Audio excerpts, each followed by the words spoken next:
Hi, welcome to Doing This Differently, a podcast that celebrates non-traditional family structures. I'm your host, Nicole Foley, a solo mom living in San Francisco with my daughter, Dylan. In each episode, we talk to families who are forging their own unique paths, and together we expand our definition of what family looks like.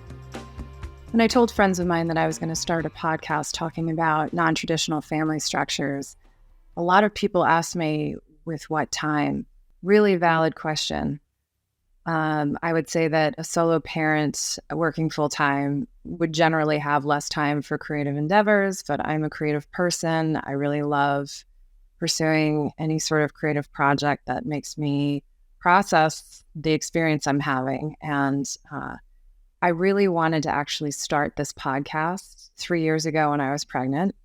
So this was fall 2020, and I had one of the pregnancies where I was nauseous basically 98% of the time. I quickly took the idea of doing a podcast off the table, but at that time, the idea that I had was how to prepare to be a solo parent living in an expensive city. I live in San Francisco, so I felt like I qualified to talk about that. And also I wanted to learn from others, because really, once you get started in this whole parenthood thing, yes, you'll get some unsolicited advice, but you also get some really great advice. And if you're seeking it and you get it, wonderful. You're going to end up borrowing from a lot of people, because some people have some great ideas. The reason why I decided to pick this idea back up is because I would have loved to have had a resource of some kind. Turns out there was a solo parenthood podcast at the time that I was pregnant, but now that I'm a little over 2.5 years in, I have more questions about just families that don't color inside of the lines of how we understand traditional families to look. And there's just something really beautiful about celebrating different types of families. And like I said, I live in San Francisco. I live in Bernal Heights, which is a really family-friendly neighborhood and a pretty progressive one at that. And even still, it's really interesting how often we find ourselves at the playground or at birthday parties, and Dylan's the only one with one parent, and she's a really sharp child, very observant, and she is noticing that we have a unique family. And we've been reading books about different types of families, and we also spent a lot of time with my parents on the East Coast in person, but also over FaceTime. So she has a different understanding of what family looks like, and I really want to nurture that. So people who know me know that I'm a pretty private person. So I think I surprised a bunch of people by deciding to do a podcast about non-traditional families, us being one of them, solo parenthood. And I really believe in respecting Dylan's privacy. Everybody has a different comfort level with social media and their children. For me, I've just never felt comfortable putting pictures of her on social media. And, or if I do, her face is obscured. And I'm probably going to continue doing that. So similarly with her story, there are a lot of details that she's too young to understand. And I really weighed whether or not it made sense to do a podcast on this topic of just, the coloring outside of the lines of what we consider traditional or normal. But I really want her consent, and that's going to take a while until she gets to the point where I feel like she has fully consented to whatever it is that we would share with the world. So until then, I think I still want to have these conversations. One thing that comes up time and time again after we record these sessions with different families is that they thank me for doing this, because these are not widely discussed topics. And meanwhile, there's more and more families that are looking different from what, the traditional 50s, mom, dad, 2 kids, dog. It's just going to continue to look different. So we should probably learn more about what that experience is like. I always joke that I played chicken with the universe and I won a baby. And people think I'm joking, but that is kind of what happened. It took 5 years from the time that I decided I would at the very least walk in this direction. And I feel like that's probably the best description. It's like I decided to walk in this direction. You know, when people ask, like, when did you know? When did you know in your gut that you were going to do this?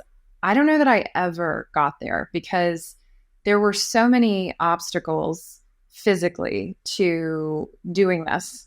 And I just remember going in to get monitored I did blood tests and ultrasounds just to see like what's the egg reserve looking like. And pretty early on, I could see, oh wow, there are not a lot of eggs to work with, and that happened earlier than I expected. So with that knowledge, I just figured, well, I think the biggest regret I will have is if I don't try. So that ended up being the North Star. Like I have to at least give it a real go and see what comes of it. So that was many years. And one thing that I also recognize is that families that are experiencing fertility issues, it can be a really gutting experience. It can be very it's emotional for sure. And for some families, it can be really devastating. Just, there's so many instances of pregnancy loss and also just things not working out. And we've spent all of this money because it is such a machine. This whole fertility industry is, that was a whole other thing. Just giving money to this whole industry in this country, it's so expensive. But I remember going into waiting rooms when I was going to do my ultrasound, and I traveled down the peninsula to Los Gatos, which is an hour south of San Francisco. And I did that because if I stayed locally, I would be paying anywhere between $350 to $450 an ultrasound. And I found a place in Los Gatos, reputable, that was charging $100. So I decided it made sense to me once a month to travel an hour south, travel an hour back. And anytime I was in the waiting room, it just looked like these couples, some of the couples that I saw, it just looked like they had lost sleep for 6 months and they did not look physically well. And I'm extrapolating to from what I saw, it just seemed like they were maybe more nervous or more devastated by less than ideal results of the blood tests or ultrasounds. And I just remember going in and I was like, okay, we're doing this. Okay, ultrasound. Oof, yeah, not many eggs. Okay. Or no eggs. It just showed me I was coming from a different place. And probably because it is not only terrifying to start a family when you've got, both parents and hopefully a very supportive partner helping you through the whole thing. But, to do this on your own, the whole time I was questioning, like, what am I thinking? What am I thinking doing this? I went about a year, possibly a year and a half of doing this monthly monitoring, only to see like, okay, FSH is high. Yeah, just all the blood tests were not coming back promising. And then the ultrasounds were like another blow. And I kept going. And I think it was almost like, well, this isn't obviously going to work. But I just felt compelled to keep going and spent a lot of money doing this. I want to acknowledge that to even be on this road, regardless of how terrifying it is, regardless of how different it is from the family structure you grew up in your family of origin, it requires money, it requires privilege, and I want to acknowledge that. Not everybody is able to participate, and actually, at the beginning, I didn't even think that I would be able to do this. It's kind of miraculous that any of it happened. I really dragged my feet. When I would have these conversations with friends of mine about, oh, what would you do? What would you do if you don't find your partner by a certain time and you want to have kids. And I mentioned this in one of the episodes, but I was the first. I was the first to be like, not it. I'm not doing that. No. And it just, because I was like, that just seems so overwhelming. Why would you want to do that? But I just continued. It was just like one foot in front of the other. And truthfully, for years of even with using like synthetic hormones to develop more of a uterine lining, because that's really what took the most time towards the end. It's like I'm on these hormones, and at one point, I ended up using, like, for 6 weeks, I was on a high dosage of estrogen, and it turned out I was only supposed to be on that high dosage for 2 weeks. There was no instructions, and the instructions were take this much every day, and it was a 30-day supply, and the prescription renewals were again for 30 days. So I was following the same protocol, only to find out, and I was wondering why I was having such brain fog. And it was just, I just felt so out of it and not myself. And it was such a strange time. And then in talking, like, I complained about that, and they were like, you're not supposed to be on that for 6 weeks. You're supposed to be on it for 2 weeks. So there was just a lot. There was just so many bumps along the road to get here. And my original embryo transfer date was March 30th, 2020. So if you think about what was going on earlier that March, I emailed my care team, my doctor, and said, well, obviously this is canceled, right? They're like, nope, we're moving forward with all of our transfers. You're set. And then that following Monday, so 3 days later, I get this form letter that all elective surgeries are not going to be happening, that they're suspending that. And so it took a few months. It took until June for the transfer to happen. And I wasn't even sure that we were going to, because it all boiled down to, is my uterine lining thick enough to actually host an embryo? And miraculously, I don't know how this is possible, but it had been about 7 centimeters this whole time. Millimeters, I don't remember. But like, they were looking for, most fertility clinics won't even work with you if you don't have 10. And again, this is like feeding into, like, they want their success rate to be high, because then they get more customers that way. See how that works? But where I was going, the doctor was like, 7 is fine. You can work with 7. And for years I had been, testing the uterine lining and through the ultrasounds and all this. And I don't know how, but we designated this day, like this cycle. We're doing it. We're not looking back. We're doing it. And it was 9.2. And that's the only time that ever happened. And so I was like, whoa, is this happening?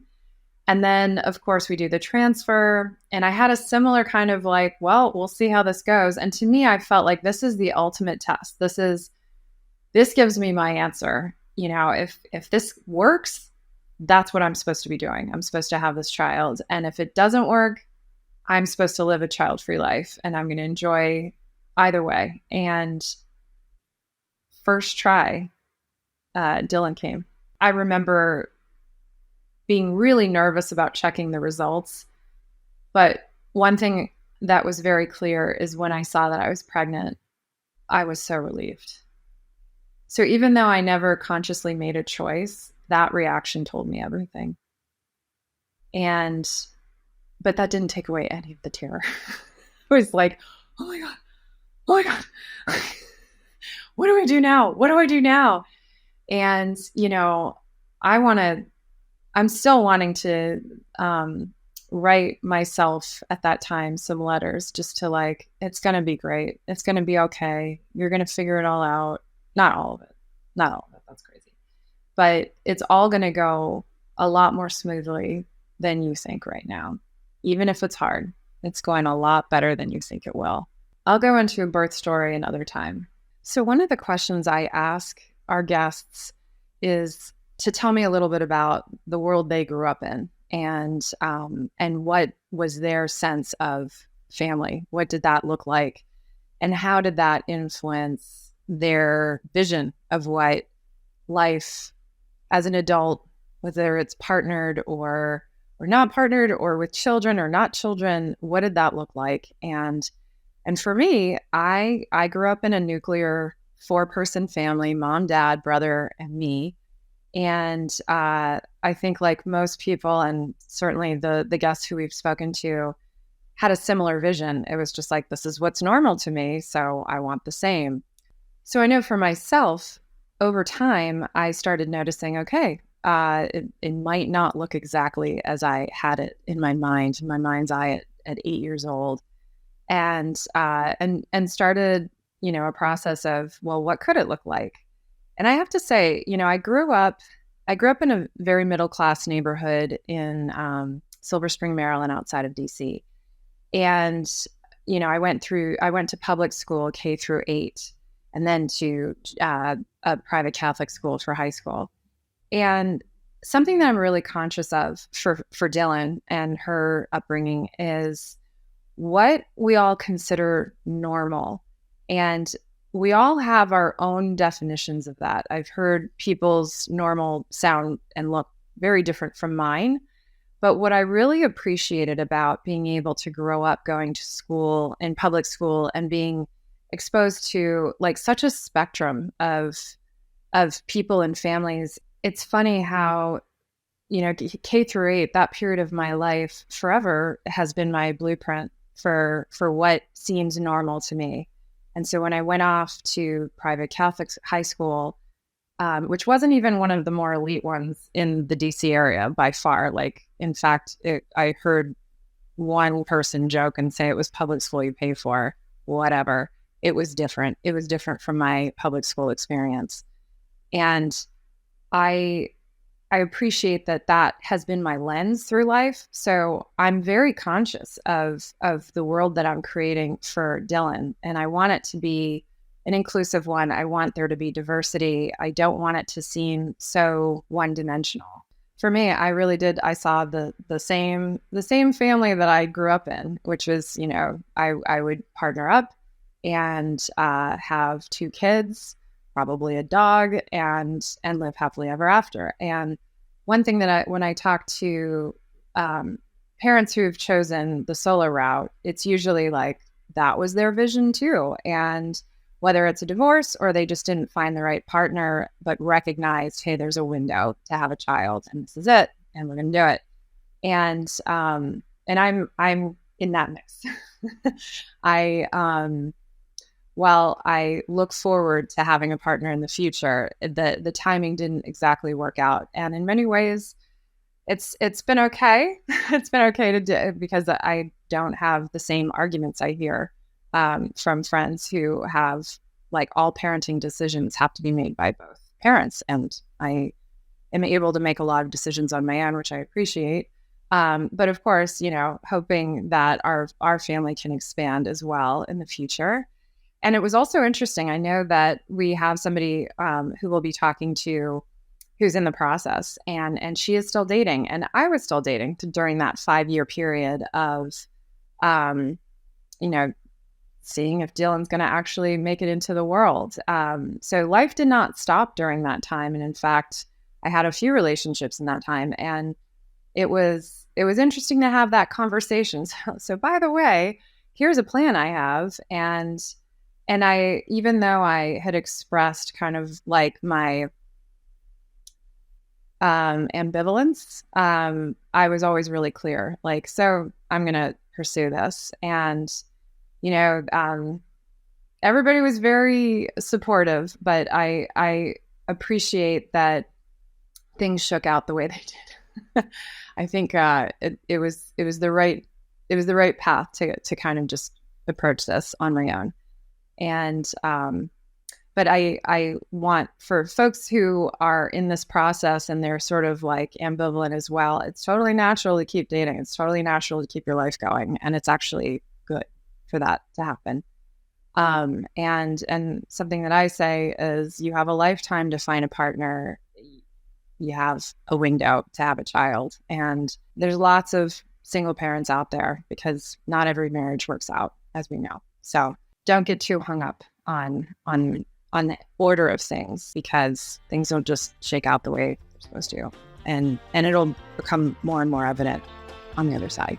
Also, if you're part of a unique family and you want to have a conversation with me, please reach out. doingthisdifferently.com. Happy to chat with you. I think it's really important, as I've had these conversations with all these different families, normalizing that what makes your family unique is really helpful. It also helps children learn about inclusion and opens their minds as well as their parents, and gives everybody a shared language and understanding of what it means to be a unique family. Thank you again for joining us, and we'll see you next time.